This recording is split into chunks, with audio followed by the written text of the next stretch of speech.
এই দেওয়ার উদ্দেশ্য কি আছে? আমাদের এখন বর্তমানে আমাদের সারা রাজ্যেই যেখানে যেখানে মানে মেয়েদেরকে ধমকে চমকে কাজ করানো হচ্ছে, আমাদের মেনলি যে একটা ফোন দেওয়া ফোনের জন্য আমরা 2021 সাল থেকে আমরা আন্দোলন করছিলাম। সেই ফোনটা আমাদের গত অক্টোবর মাসের 18 তারিখে 10,000 টাকা আমাদের রাজ্য সরকারের পক্ষ থেকে দেওয়া হয়েছে, কিন্তু এটা অ্যাকচুয়ালি কেন্দ্রের হিসাবে টাকা। আমাদের 60-40 রেশিওতে সব কিছু আমাদের হয়, যা সব খরচ সব 60-40 রেশিওতে হয়, কিন্তু সেখানে সেন্ট্রাল গভর্নমেন্টের যে 10,000 টাকা সেই টাকাটাই আমাদেরকে দেওয়া হয়েছে। রাজ্য সরকারের তরফ থেকে 40% টাকাটা দেওয়া হয়নি, প্লাস আমাদের যে জিএসটিটা ছিল সেই জিএসটিও দেওয়া হয়নি। কিন্তু আমাদেরকে 10,000 টাকা দেওয়ার সাথে সাথে আমাদের 14 দফা কতগুলো শর্ত দেওয়া হয়েছে, অনৈতিক শর্ত। যেই শর্তগুলোর মধ্যে আমাদেরকে 5G 10,000 টাকার মধ্যে 5G ফোন কিনতে হবে, মানে র্যাম্পের একটা ক্রাইটেরিয়া ধরে দেওয়া হয়েছে যে এই ক্রাইটেরিয়াতে ফোন কিনতে হবে। তারপর ফোন হলো কোনো যদি ওয়ার্কার মারা যায় বা তার ট্রান্সফার হয়ে যায় তাহলে সেটা রিটার্ন করে দিতে হবে।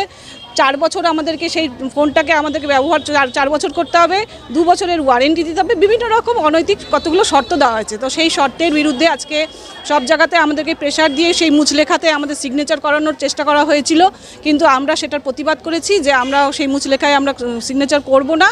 আর 10,000 টাকায় ফোন হয় না, 5G ফোন। আমাদের এখন একটা হাইকোর্টে একটা কেস করা হয়েছে, সেই কেসের যতক্ষণ পর্যন্ত রায় না হচ্ছে ততদিন পর্যন্ত আমরা সেটা মানছি না। সেই প্রতিবাদে আমাদের কেসটা চলছে। কেসের 2টো হিয়ারিং অলরেডি হয়ে গেছে। আগামী দিনে আমরা মনে করছি 7 দিনের মধ্যে একটা কোনো কিছু রায় হবে।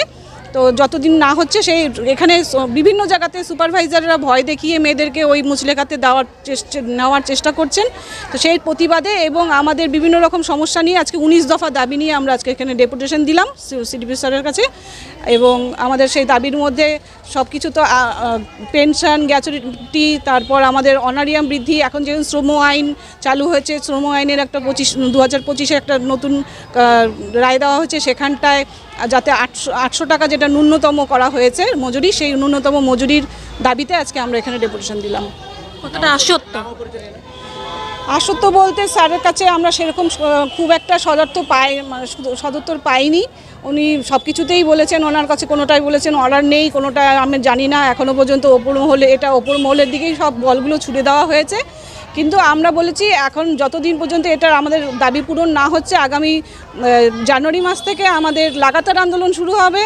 আমাদের লাগাতার অবস্থান বিক্ষোভ আছে কলকাতাতে। তারপর আমরা অনশন পর্যন্ত যাব এবং লাস্ট যদি আমাদের দাবি না মানা হয় তাহলে আমরা ভোট বয়কটেও যাব। নাম ও পরিচয়? আমার নাম মৌসুমী ঘোষ, আমি পশ্চিমবঙ্গ অঙ্গনবাড়ি কর্মী সহায়িকা কল্যাণ সমিতির রাজ্য কমিটির ওয়ার্কিং প্রেসিডেন্ট। কি হয়রানির শিকার হতে হচ্ছে আপনাদের?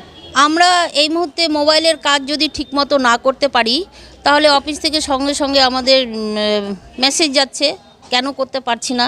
এবং মোবাইলটা মানে ওনারা ডিসেম্বরের 18 তারিখে নভেম্বরের 18 তারিখে আমাদের 10,000 টাকা করে দেওয়ার সাথে সাথে আমাদের 10 থেকে 11খানা শর্ত চাপিয়ে মোবাইল কিনতে বলেছে এবং সেই মোবাইলের ভাউচার আমাদের কেনার ভাউচার জমা দিতে বলেছে। আমরা এত শর্ত মেনে আমরা মোবাইল নিতে পারবো না এবং ভাউচার জমা দিতে পারিনি বলে তারা বিভিন্নভাবে আমাদের উপরে প্রেশার ক্রিয়েট করছে যে দিতেই হবে এবং না দিলে পরে আমাদের উপরে অন্যান্য ধরনের চাপ সৃষ্টি করছে। এটা তো একটা মোবাইল সংক্রান্ত ব্যাপার। আমরা 6.5 টাকা পাই, সেখানে আমরা কি করে আমরা বাচ্চাদের গোটা ডিম খাওয়াতে পারি? মানে 4.5 দিন একটা বাচ্চাকে গোটা ডিম দিতে পারি। তো সেই জন্য আমরা সেটা মেনে নিতে পারছি না। কিন্তু অফিস থেকে আমাদের বলা হচ্ছে যে জিও মেনে খাবার দিতে হবে। এই জিও মেনে খাবার দিতে গেলে আমাদের যে আমরা সামান্য 9,000 টাকা অনারিয়াম পেয়ে আমরা কিভাবে জিও মেনে খাবার দিতে পারি? আমরা পারবো না। যদি আমাদের উপরে প্রেশার ক্রিয়েট করে আমরা মানে ডিমটা আমরা বন্ধ করে দেবো।